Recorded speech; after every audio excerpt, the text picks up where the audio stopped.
Summer, a series of intentional, realistic steps designed to promote new neural pathway growth in our minds, leading to eventual change in actual thought, behavior, and after a while, feeling.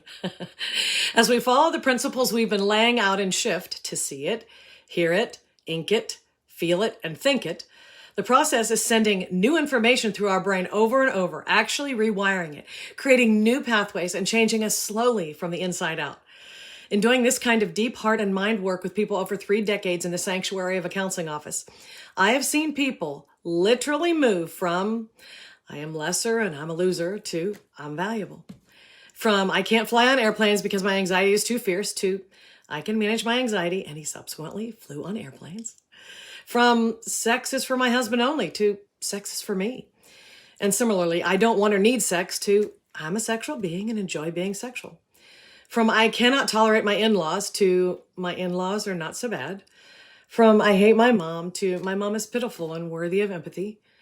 From I cannot eat with other people to I can eat with other people. From I am terrified of throwing up to throwing up is upsetting and uncomfortable, but it doesn't happen as often as I feared. From my husband is a bad one to I am so thankful for the gift of my husband. From I'm a fearful victim to I'm a badass overcomer. These are real people. I didn't make these up as examples. These are all people who are to some degree or another living in that new reality. In this same vein, just this past week in my office, a brilliant, fiercely God-pursuing man and I processed how, as a result of his diligent work over a couple of years, he is now operating differently. When I asked him to share with you what his work was, he said his resting narrative has gone from I'll be shamed if I take risks because I'll be exposed as lacking competency and weight, and I'm not strong enough to take risks and bear that shame, to God has given me gifts and an important role to play that are too important to ignore, and I'm strong enough to risk embarrassment. He continued, another way to say it is that I've had a narrative change from I'll be exposed as a fool for thinking I could do this risky venture to God has given me exactly what I need for this risky venture, and I can handle people thinking I'm a fool. So you can see in all those the vastness of the types of thoughts that can be altered. So before we go any further, I thought it would be great to take a pause to notice or learn again the strong focus in God's word about the importance of minding and managing our thoughts. Listen to the Bible speaking indirectly to the rewiring of the brain. You shall love the Lord your God with all your heart and with all your soul and with all your strength and with all your mind. Luke 10:27.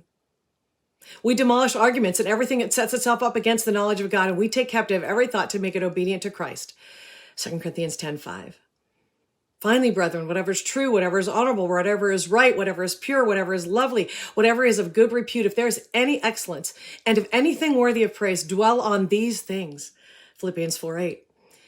Therefore, if you've been raised up with Christ, keep seeking the things above where Christ is seated at the right hand of God. Set your mind on the things above, not on things that are on earth. Colossians 3:1-3. Above all else, guard your heart, for everything you do flows from it. Proverbs 4:23. And my favorite, as he thinks in his heart, so is he. Proverbs 23:7. As a man thinks in his heart, so is he. Basically, what your neural pathways are is what you will live out. The Bible speaks pretty clearly about how we are to steward our minds, right? John 8:32 says, you will know the truth and the truth will set you free. Not you shall feel the truth and the truth will set you free.